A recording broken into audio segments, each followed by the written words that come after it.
So you're known for your animal portraits. At SPARKS we can see artworks about Japanese Yonaguni horses. You have a special relationship to this horse breed. What inspired you? Well, I came to Japan to photograph these horses for the first time in 2014 in the end. And I embarked on a project on photographing all the remaining native horses of Japan, which is kind of funny because I never really associated horses with Japan. But apparently there were still 8 native horse breeds in Japan, but but one, they're all almost extinct. So I wanted to dive deeper into this subject matter, and it brought me to all different places in Japan because these horses are very much tied to separate locations, specific locations. And one of them was on the island of Yonaguni, so it's the most southwestern island of Japan, close to Taiwan. And these horses really, I was very fascinated by them because their features are very much like mythical almost, and really as if they are coming from the past.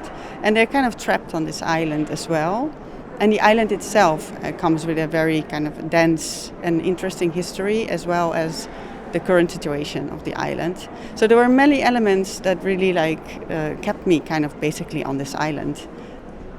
There are just a few Yonaguni horses left. I guess it must have been quite difficult to follow them.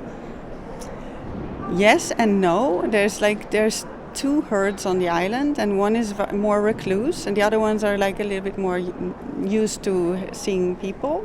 But in general, I would say that in all my work, I spend a lot of time just observing and just sitting and following them around and finding them. And so I spent quite some hours just being around them. At first only photographing, and then later I started also filming. And you want to create a relationship between the animals and the viewers? Yes, in general, that's really kind of my aim, is that I always really like to look at the living other, so other than us, our own species. And I really enjoy having this non-verbal relationship with my subject matter. And as you can see in this installation, also some girls appear in the work for the first time in my work, and they have this similar relation. So in a sense, they're also kind of like embodying what I experience when I make the work.